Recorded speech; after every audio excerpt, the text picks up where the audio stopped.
What was your reaction to watching Team USA win a gold medal on the exact same date that your father's team beat Russia? Yeah, it was, it was a special day for American hockey, no question. I wasn't surprised, to be honest with you.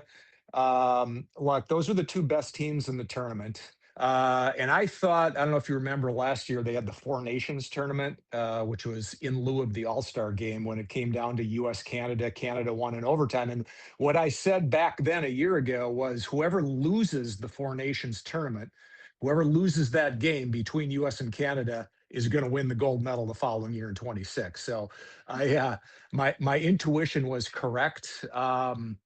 It was a great day for American hockey. Those are the best hockey players in the world, and it was just absolutely so special to see that display of talent playing at uh, that full speed capacity. It's unfortunate the Russians weren't in there. I think if the Russians were in this tournament, it would have, maybe thrown things a little bit differently. But again, these are the two best teams, and they were playing their hearts out for sure. And I also say, I mean, these are NHL superstars, these are multimillionaires, but that doesn't change the fact that they love their country.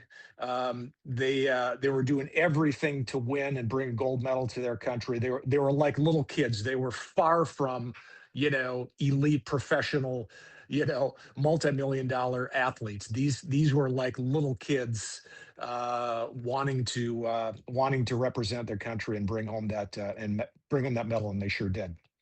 And it really is different than the 1980 team. Of course, due to the Olympic rules back then, NHL players couldn't play. And so Yeah, it's like such a different speed, such a different physicality level in today's and age as it is. But really, that was on full display with that game. I don't think I've ever seen such a fast hockey game before in my life. I mean, it was down and back, down and back, down and back. yeah. It's amazing. You watch it on TV. If you would have seen that in person, it's even more dramatic to see the speed. But yeah, you're right. It's the game of hockey. These guys are absolutely unbelievable world class athletes. The speed, uh, from both teams was just incredible. And a lot of it's the training, it's the equipment. That's changed dramatically in 46 years. The one thing that differs dramatically in 1980, I mean, the U.S. was a favorite to go into this tournament. It was basically, most people in the know, it was U.S. Canada, maybe not in that order, but where in 1980 the U.S. was probably slated to finish, fifth or sixth at best. So they were going to be pretty much an also ran, but that just says so much about U.S. hockey, hockey in America, and where this has come, where the sport has come from, on that worldwide stage. And Minnesotans have always loved hockey. Your dad is a legend. He is so, beloved by the state.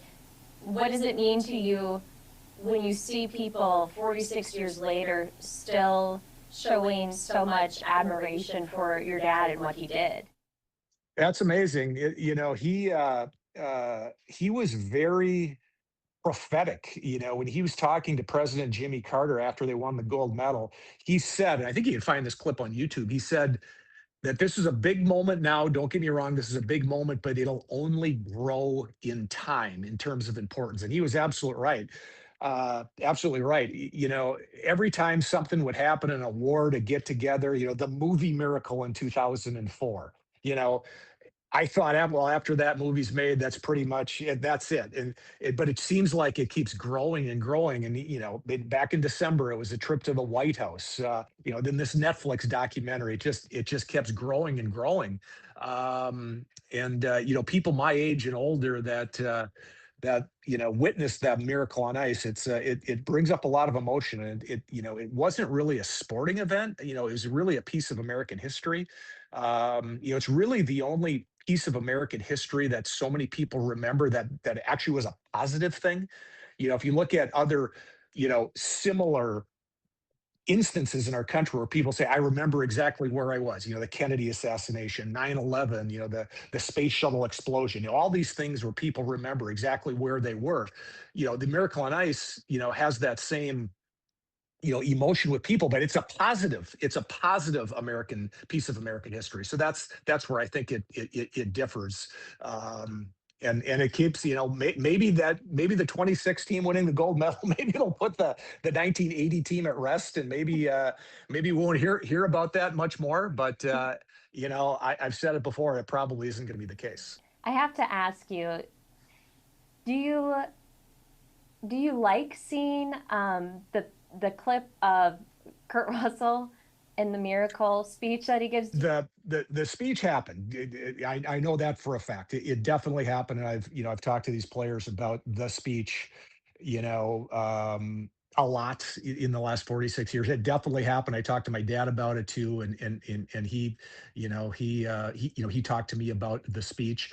First of all, I thought the Kurt Russell character. I thought Kurt Russell did a phenomenal job. He had so many similar mannerisms as my dad. One thing that's interesting that I tell people, that Kurt Russell character, Kurt Russell was in his early 50s when that movie came out. He portrayed my dad as my dad was a little bit older, because he knew my dad when my dad was older. Like my dad in 1980, he didn't wear bifocals. That Kurt Russell character talked very slower and deliberate. My dad was 41 years old. And so my dad was more like Bobby Knight back then. He was very, very animated. He talked fast. He talked with a lot of emotion. That Kurt Russell character talked very slow, deliberate. But that's how my dad was when he got to know my dad when my dad was his early 60s, because those two spent a lot of time together. But the acting job that Kurt did was just, phenomenal. I did think his, now you're a Minnesotan, so I know there's a lot of Minnesotans that are watching this. I did think his accent was a little bit Chicago accent than Yeah. Minnesota accent. I was gonna say I have some things to say about the accent It because was a little, it between was a little that and Chicago. Fargo. Yeah. Yeah, yeah. I talked to Kurt Russell. And I asked him why he didn't portray my dad as a 40-year-old versus, how he portrayed him. And he said, well, it was just physically too hard. He thought it was too hard for him to physically try to look like a 41-year-old guy. He had to lose weight and try to get more gaunt looking, that my dad looked like back then. But that being said, I mean, Kurt, I thought his acting job was phenomenal, and he nailed it.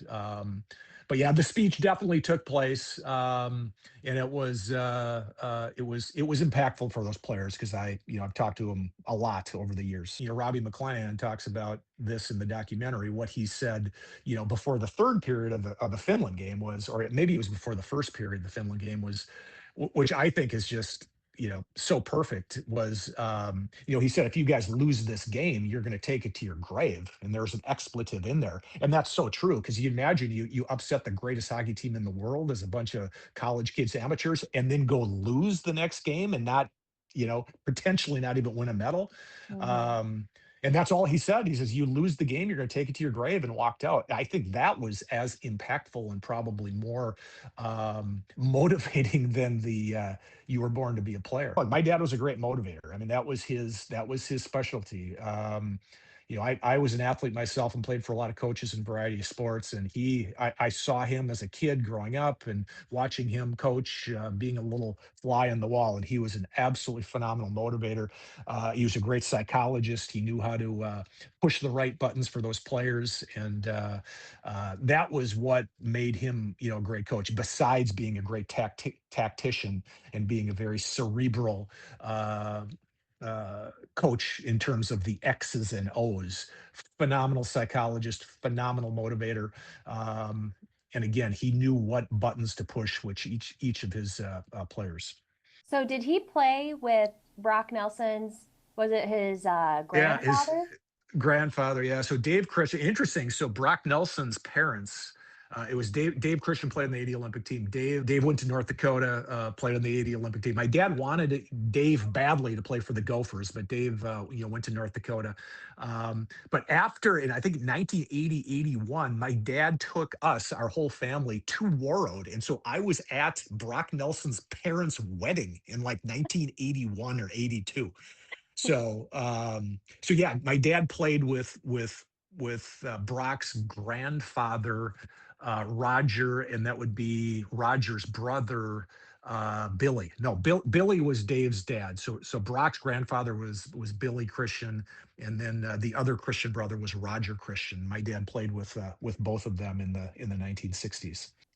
If your father were here today, what do you think he would say about the team winning that gold medal? Well, he probably would say the same thing I did was, look, it's they deserved it. They were the best team. The talent that team has, from you look how deep that roster is. Warinsky and Austin Matthews uh, but Brock Nelson himself and Jack Hughes and the Kachuk brothers. I mean, these are the best players in the world, and he would be so proud to see where American hockey has come from, or how it has grown over the years. And I think Team USA is going to be the favorite going forward. It's going to be US Canada, and to beat the Canadians. Now, remember, my dad coached in '02. uh, my dad coached the Olympic team in '02 where they won a silver. They lost to Team Canada in the final. So he would be very, very pleased that you know, they won and beat that Canadian team. And it really, look, it comes down to goaltending. And if you look at Connor Halbach, I mean, it's goaltending wins championships, and no one played better in nets, than that kid. That's for sure. Absolutely. Dan, thank you so much for your You time. I bet. really appreciate it. We No love to problem. hear from your family and your guys' legacy and carrying on Yep. everything that your Happy to father do it. did. Thank you. I Thank you. appreciate it. I'll talk to you later.